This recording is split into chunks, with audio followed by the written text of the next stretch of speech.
क्या सोच रहे हैं राजन? बोले, बतलाएं, जीवन बड़ा है या त्याग? उत्तर देकर सिंहासन को पाएं। जीवन बड़ा है देवी। जीवन है तभी त्याग, पाने का प्रयास है, खोने का दुख है। जीवन नहीं तो कुछ भी नहीं। जीवन के कारण ही मनुष्य निस्वार्थ त्याग करता है, इसीलिए जीवन ही बड़ा है। किंतु देवी, कथा सुनने के बाद एक बात मेरी समझ में नहीं है। क्या? कि ऋत्विक ध्वज ने दान के आगे अपने जान तक की चिंता नहीं की। यही सवाल सम्राट विक्रमादित्य के सामने भी आया था। वो भी इस बात से बहुत चिंतित थे। आचार्य जी, किसी निष्कर्ष पर पहुंचे आप? हाँ सम्राट, आपके प्रश्न के अनुसार मैंने एक प्रश्न कुंडली बनाई है, जो एक चांडाल योग की कुंडली बनकर के सामने आई, जिसके ग्रहों की स्थिति और दशा के अनुसार यह फल निकलता है कि पिछले जन्म में वो एक व्यापारी था, ब्याज पर धन दिया करता था, लोगों के परिश्रम से कमाया हुआ धन अपने पास रख हड़प लेता था। परंतु आचार्य जी, इस जन्म में तो वो महात्यागी और दानवीर है। हाँ, ईश्वर सभी को अपनी भूल सुधारने का अवसर अवश्य देता है। उसके इतने नीच कर्मों के बाद भी ईश्वर ने उसे मनुष्य जीवन का एक और अवसर, ताकि अपने पिछले जन्म की गलतियों को सुधार कर इस जन्म में अच्छा कार्य कर मोक्ष प्राप्त कर सके। और यही कारण है कि इस जीवन में प्रत्येक पूर्णमासी को वो 10,000 स्वर्ण मुद्राएं दान में देता है, ताकि पिछले जन्म के सारे ऋण से मुक्त हो जाए और पाप से भी। किंतु आश्चर्य की बात यह है कि प्रत्येक पूर्णमासी को उसके पास 10,000 स्वर्ण मुद्राएं आती कहां से? सम्राट, इसका उत्तर मेरे पास है। आपकी आज्ञा अनुसार जब मैंने ऋत्विक ध्वज के बारे में पता किया तो पता चला कि उसने काली मां की जोगनियों को सिद्ध कर रखा है। जाग योगिनी जाग, तेरा दास तेरा आवाहन करता है। प्रकट हो योगिनी, प्रकट हो।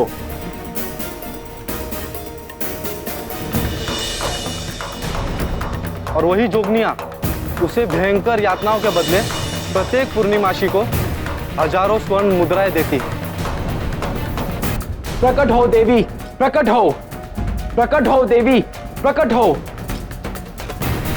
जिसे वो जन कल्याण के लिए लोगों में दान कर देता है। और उनकी मृत्यु का कारण क्या है सेनापति जी? वही जोगनियों की यातना। नहीं, ऐसा नहीं हो सकता। हम ऋत्विक ध्वज की मृत्यु नहीं होने देंगे। यदि ऐसा हो गया तो इससे न केवल उनका प्रायश्चित अधूरा रह जाएगा, बल्कि उनके दान के द्वारा हो रहा लोगों का कल्याण भी रुक जाएगा।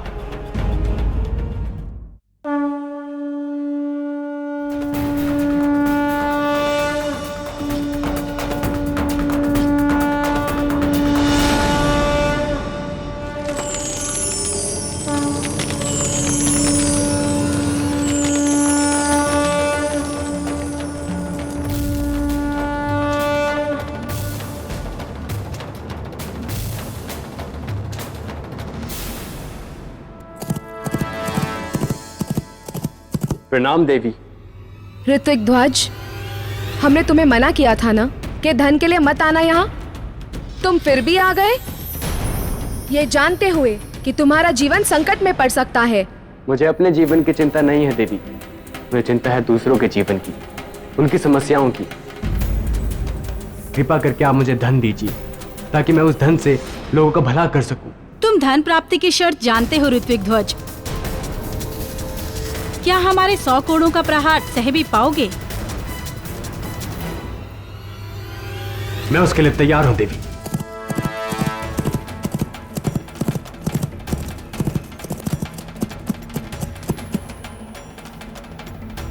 ऐसा लगता है कि वो खंडर यहीं कहीं आसपास है। इससे पहले कि ऋत्विक ध्वज को कुछ हो जाए, हमें वहां पहुंचना होगा।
उठो ऋतिक ध्वज, उठो और मेरे पास आओ।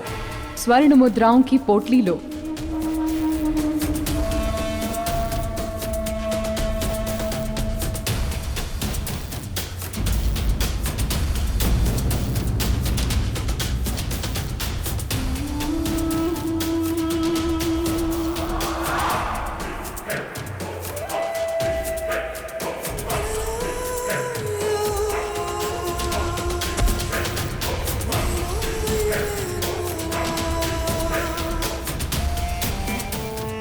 मैं समझ गई, तुम नहीं आ सकते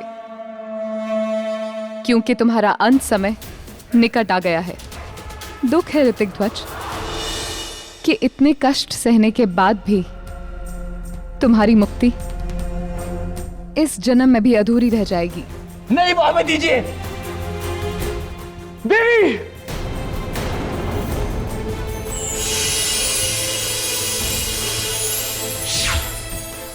नहीं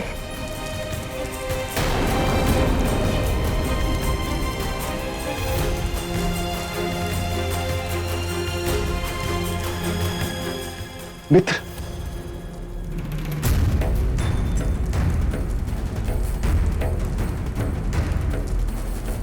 मित्र,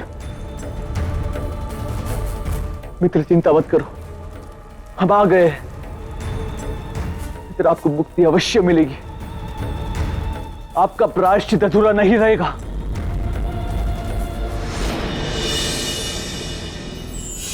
किस सोच में डूबे हैं राजन? सोच रहा हूं कि ऋत्विक ध्वज के दोनों जीवन व्यर्थ चले गए। ना तो उसके पिछले जन्म के पापों का प्रायश्चित हुआ और न इस जन्म में उसे मुक्ति मिली। बहुत दुर्भाग्यशाली रहा ऋत्विक ध्वज। ऐसा मत कहिए राजन। तो और क्या कहूं देवी? ऋतिक ध्वज सौभाग्यशाली व्यक्ति है जिन्हें चक्रवर्ती सम्राट विक्रमादित्य जैसा मित्र मिला। अब उनकी मुक्ति में कोई बाधा सामने नहीं आएगी। सम्राट स्वयं उन्हें स्वर्ण देकर उनका कार्य पूरा कर देंगे। क्षमा करिएगा देवी, लेकिन ऐसा करने से ऋत्विक ध्वज को मुक्ति नहीं मिलेगी। क्यों? क्योंकि मुक्ति का मार्ग त्याग से होकर जाता है और असली त्याग वो कहलाता है जो अपने परिश्रम और कष्ट से कमाए हुए धन को लोगों में बांटा जाए। दूसरों से धन लेकर बांटना त्याग नहीं कहलाता देवी। बिल्कुल सही। देवी क्षमा कर दीजिए, देवी क्षमा कर दीजिए, देवी क्षमा कर दीजिए, देवी कृपया मुझे क्षमा कर दीजिए। देवी, इससे पहले कि मैं अपने मन में उठ रहे प्रश्न के बारे में आपसे पूछूं, यदि आप उचित समझें तो बेताल को आप सामान्य कर दें।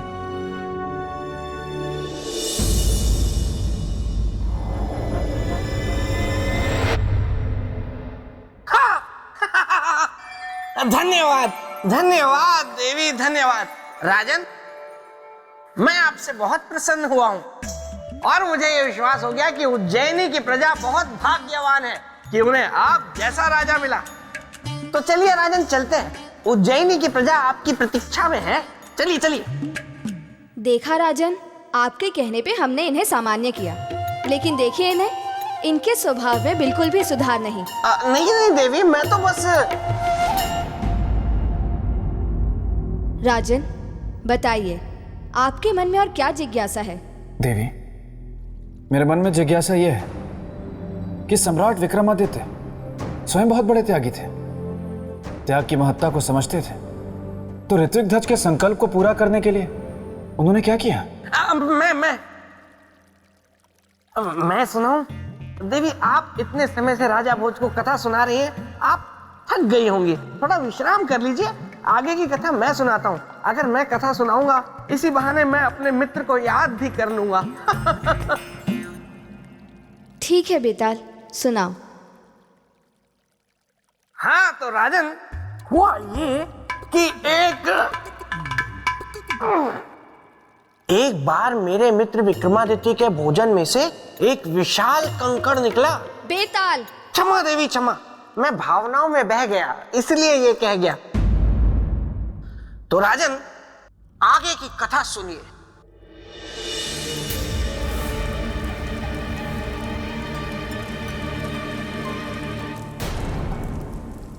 रुक जाओ।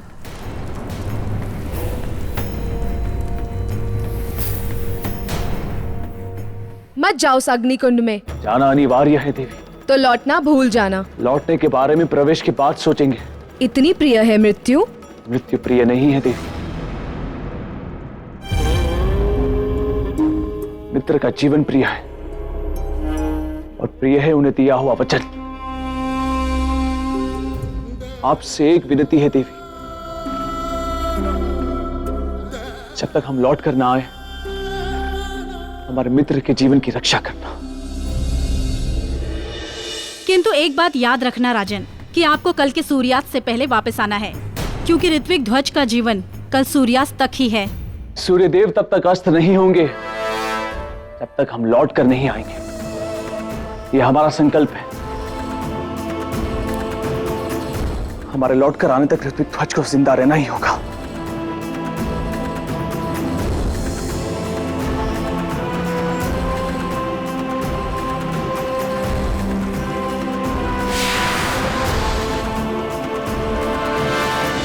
बताइए राजन, क्या सम्राट विक्रमादित्य का अग्नि में कूदने का निर्णय सही था? बताइए राजन, क्या सम्राट विक्रमादित्य का अग्नि में कूदने का निर्णय सही था? देवी, उनका यह निर्णय बिल्कुल सही था। ये कहना बहुत आसान है राजन, क्योंकि समस्त संसार ये बात जानता है कि मेरा मित्र विक्रमादित्य कभी गलत निर्णय लेता ही नहीं था। लेकिन असल बात तो तब हो जब आप ये बता पाए कि उनका निर्णय सही क्यों था। उनका निर्णय सही इसलिए था कि ऋत्विक ध्वज को उन्होंने अपना मित्र माना था और अपने मित्र के प्राणों की रक्षा करना एक उचित निर्णय था।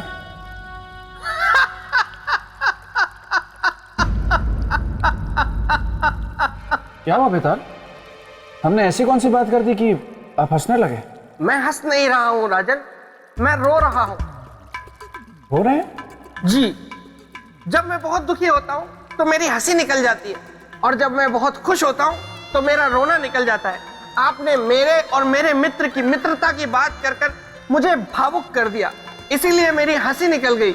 अब मैं भी यहां से निकल जाता हूं।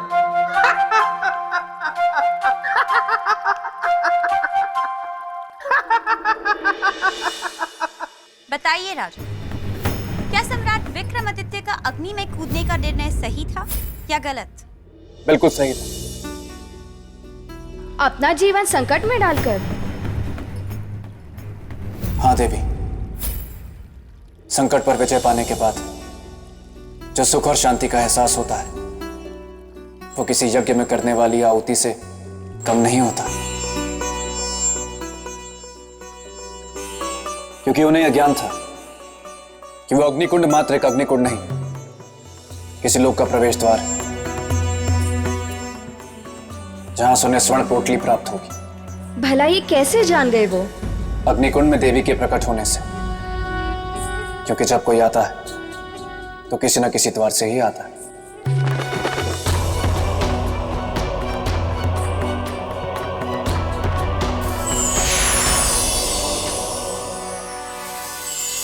बिल्कुल ऐसा ही था। तभी सम्राट विक्रमादित्य उस मार्ग से होकर स्वर्णलोक के द्वार तक पहुंच गए।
मित्र विक्रमादित्य के सामने कोई और रास्ता शेष बचा नहीं था, क्योंकि वो दैत्याकार जानवर ठान चुका था कि वो मेरे मित्र के टुकड़े टुकड़े कर देगा। फिर क्या हुआ देवी? राजन, सम्राट विक्रमादित्य को महापराक्रमी ऐसे ही नहीं कहते। उन्होंने भी उस दैत्याकार जानवर का डट के सामना किया।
हे पराक्रमी राजन, स्वर्णलोक में आपका स्वागत है।